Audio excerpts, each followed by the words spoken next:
నమస్తే, నేను శ్రావణి. ఎన్నికల ప్రచారానికి మరికొద్ది గంటలే మిగిలి ఉంది. మైకుల మోతలు అన్నీ కూడా మూగబోతున్నాయి.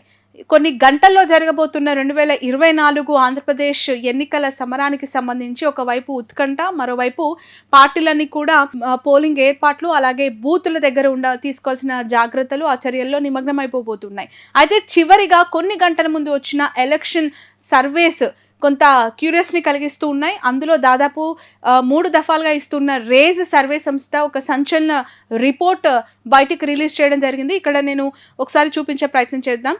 8వ తారీఖు 5వ నెల వరకు కూడా వీళ్ళ శాంపుల్ కలెక్షన్ తీసుకున్నారు. ఆంధ్రప్రదేశ్కి సంబంధించి ఓవరాల్గా 175 అసెంబ్లీ నియోజకవర్గాలు, 25 పార్లమెంట్లలో వాళ్ళు ఈ సర్వే సంస్థని చేయడం జరిగింది. సో ఇక్కడ చూడొచ్చు, పార్టీ సీట్స్ 123 నుంచి 128 highest seats, assembly seats YSRCP గెలుచుకోబోతుంది అని చెప్పి వాళ్ళు నిన్న ఇచ్చిన సర్వేలో ఇక్కడ ఓపెన్గా వాళ్ళ ఫిగర్ని చెప్పడం జరిగింది. కూటమి బీజేపీ, టీడీపీ, జనసేన ఈ 3 ప్రధాన పార్టీలు కూటమిగా వచ్చినప్పుడు కూడా 47 నుంచి 52 ఎమ్మెల్యే స్థానాలు గెలుచుకునే అవకాశం ఉంది అని కూడా వాళ్ళు చెప్పడం జరిగింది. ఇక్కడ ఒకసారి గ్రాఫ్ని మనం చూద్దాం.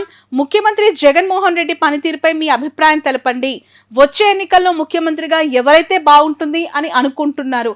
ఈ 2 ప్రశ్నలు ఆంధ్రప్రదేశ్ ప్రజలని వివిధ నియోజకవర్గాల్లో వాళ్ళు వెళ్ళి శాంపుల్ కలెక్షన్ చేస్తూ ఉన్నప్పుడు అడిగిన ప్రశ్న. దానికి బాగుంది అని చెప్పి 55.10% మంది చెప్పడం జరిగింది. పర్వాలేదు అని చెప్పి 23.30% మంది చెప్పడం జరిగింది. బాగోలేదు అని మాత్రం 14.70% చెప్పడం జరిగింది. అసలు చెప్పలేము, ఇప్పటికిప్పుడు ముఖ్యమంత్రి జగన్మోహన్ రెడ్డి పనితీరు బాగుందా బాలేదా ఈ విషయంపై మాత్రం చెప్పలేము అని చెప్పి 4.90%. ఇక వచ్చే ఎన్నికల్లో సీఎం ఎవరైతే బాగుంటుంది అని అనుకున్నప్పుడు జగన్మోహన్ రెడ్డికి 61.20% ప్రజలు మళ్ళీ సీఎం జగనే అవ్వాలి, మళ్ళీ జగన్మోహన్ రెడ్డి ముఖ్యమంత్రి అయితే బాగుంటుంది అని చెప్పడం జరిగింది. ఇక చంద్రబాబు విషయానికి వస్తే 31.50% మంది ప్రజలు ఆంధ్రప్రదేశ్లో చంద్రబాబు సీఎం అయితే బాగుండు అనే అభిప్రాయాన్ని వ్యక్తం చేశారు. ఇతరులు అంటే చాలామంది ఇక ఏ పార్టీకి ఓటు వేయాలో తెలియక, ఏ పార్టీని నమ్మాలో తెలియక, లేదంటే ఇండిపెండెంట్గా సీఎం అభ్యర్థిని చూడాలి, చంద్రబాబా, పవన్ కళ్యాణ, లేదంటే బీజేపీ నుంచి పురంధేశ్వర్య, లేదంటే షర్మిలనా, జగన్మోహన్ రెడ్డి, ఇలా అన్ని క్వశ్చన్స్కి అతీతంగా ఇతరులను ఇందులో మెన్షన్ చేశారు కావచ్చు. 7.30%గా కూడా ఫిగర్ని ఇక్కడ ఇవ్వడం జరిగింది. ఇక ఓట్ షేర్ ఇండివిజువల్ పార్టీస్కి సంబంధించి ఓవరాల్గా ఆంధ్రప్రదేశ్ రాష్ట్రంలో ఇప్పటికిప్పుడు ఎన్నికలు జరిగితే వైఎస్ఆర్సీపీ 49.8% ఓట్లని నమోదు చేసుకునే అవకాశం ఉంది. రాష్ట్ర వ్యాప్తంగా 49.8% ఓట్లు వచ్చే అవకాశం ఉంది అని చెప్పి ఈ రేస్ సర్వే సంస్థ చెప్తుంది. టీడీపీ, జనసేన, బీజేపీ కూటమికి 45.3% మాత్రం ఓట్ షేర్ నమోదయ్యే అవకాశం ఉందని చెప్తున్నారు. అదర్స్లో 2.0% ఇచ్చారు. Can't say voting on bad wagen effect అని చెప్పి ఇప్పటికిప్పుడు చెప్పలేము అనే వాళ్ళు 2.9%గా ఉన్నట్లు చెప్తున్నారు. ఇక్కడ చూడొచ్చు, వైఎస్ఆర్సీపీకి కూటమికి మధ్యలో దాదాపు 3.5% మాత్రమే డిఫరెన్స్ ఇచ్చారు ఈ రేజ్ సర్వే సంస్థలు. ఒక ఫిగర్ ఇవ్వాలి అంటే కనుక 49 నుంచి 4% మాత్రమే డిఫరెన్స్ ఉంది అని చెప్తున్నారు. Vote share as on 8th మే వరకు చూస్తే పూర్తిగా వైఎస్ఆర్సీపీకి 49% వాళ్ళు ఇక్కడ ఇవ్వడం జరిగింది. ఆంధ్రప్రదేశ్లో సగానికి సగం మంది, ఒక 1% అటు ఇటుగా వైసీపీని మళ్ళీ అధికారంలోకి తీసుకురావడానికి ఇష్టంగా ఉన్నట్లు చూపిస్తున్నారు. టీడీపీ, జనసేన కూటమికి 45.30% ప్రజలు ఎన్నుకోవడానికి అవకాశం ఉందని చెప్తూ ఉన్నారు. సో ఇక్కడ 4% డిఫరెన్స్ అనేది మనకు కనిపిస్తోంది.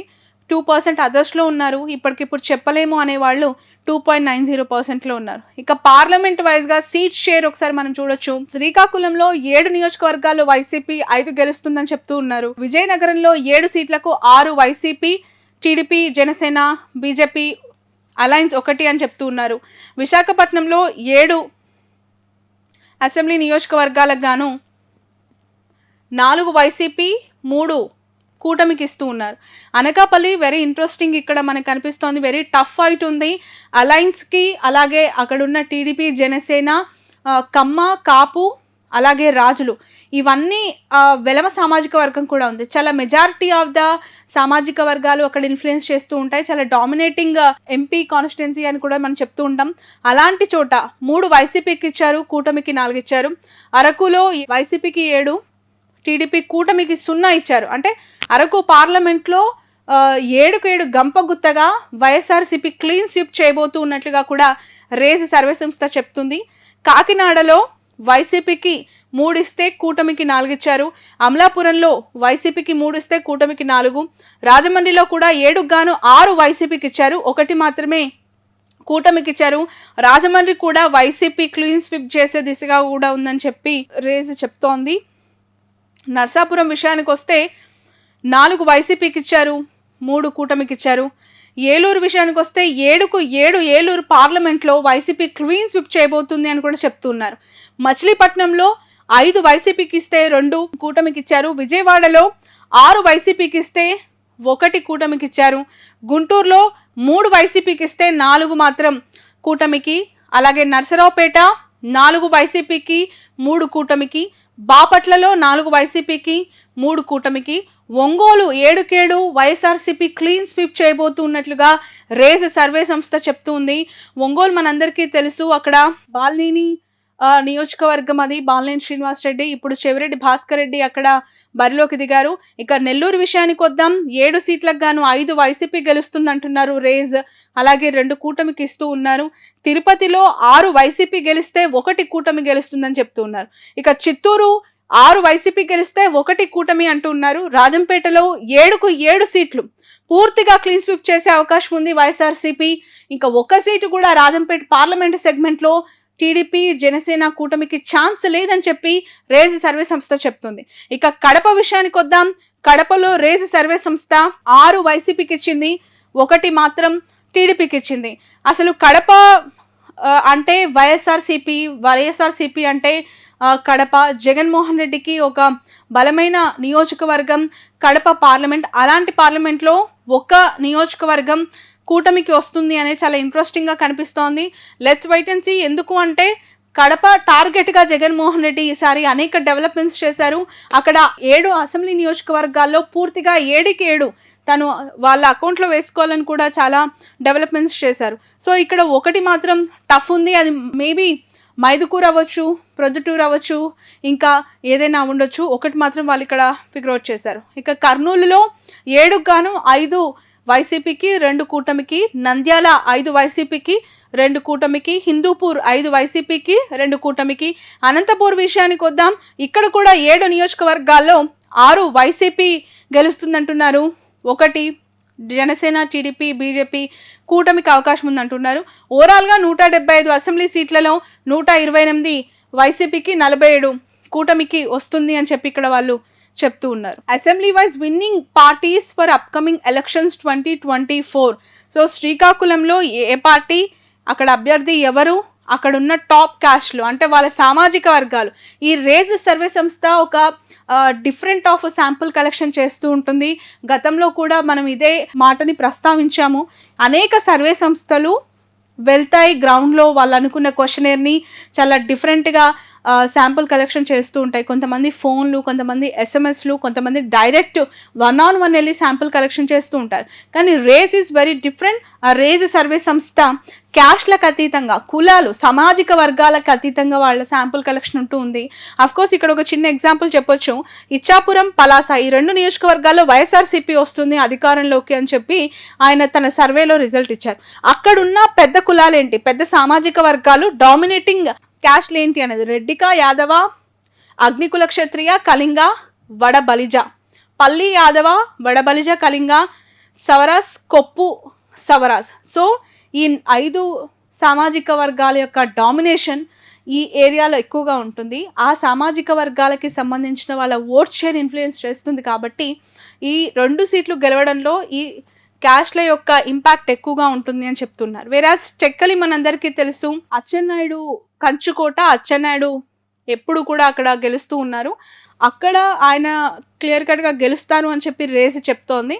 అక్కడున్న కళింగ, యాదవ, రెడ్డిక, పోలినాటి, వెలిమ, మాల ఈ 5 సామాజిక వర్గాలు ఈ నియోజకవర్గంలో ఇన్ఫ్లుయెన్స్ చేస్తాయి. టెక్కలిలో అచ్చెన్నాయుడు టీడీపీ నుంచి గెలిచే అవకాశం ఉందని చెప్పి రేస్ చెప్తుంది. సో ఇలా 175 నియోజకవర్గాల్లో ఎక్కడెక్కడ వైసీపీ వస్తుంది, ఏ కులాలు అక్కడ ఇంపాక్ట్ చేస్తున్నాయి అనేది కూడా ఈ రేస్ సర్వే సంస్థ ఇవ్వడం జరిగింది.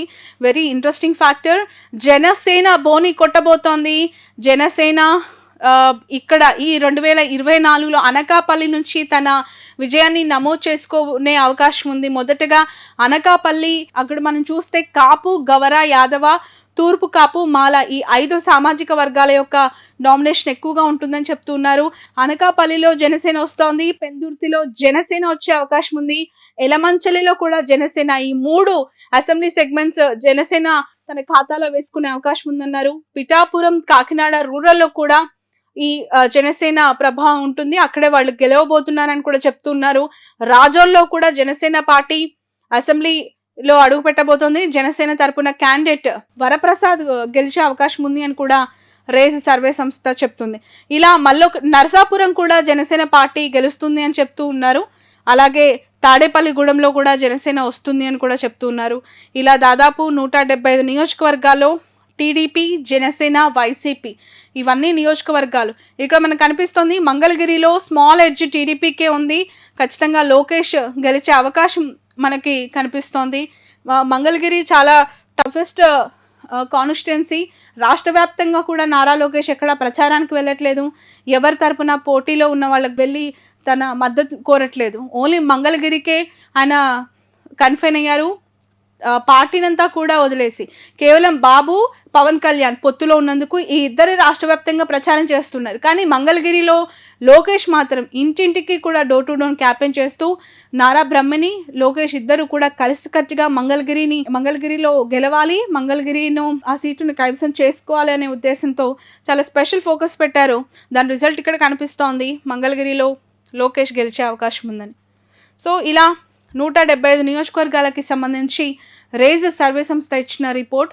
దాదాపు ఇప్పటి వరకు ఈ మధ్య కాలంలో వచ్చిన అన్ని సర్వే సంస్థలు, అంటే మెజారిటీ ఆఫ్ ద సర్వేస్, ఆత్మసాక్షి అవ్వచ్చు, అలాగే పొలిటికల్ ల్యాబొరేటరీ అవ్వచ్చు, నాగన్న సర్వే అవ్వచ్చు, ఇక జన్మత్ సర్వే ఇలా అనేక సర్వే సంస్థలు వాళ్ళ ఒపీనియన్స్ని ఇలా డేటా రూపంలో రిలీజ్ చేస్తూ ఉన్నాయి.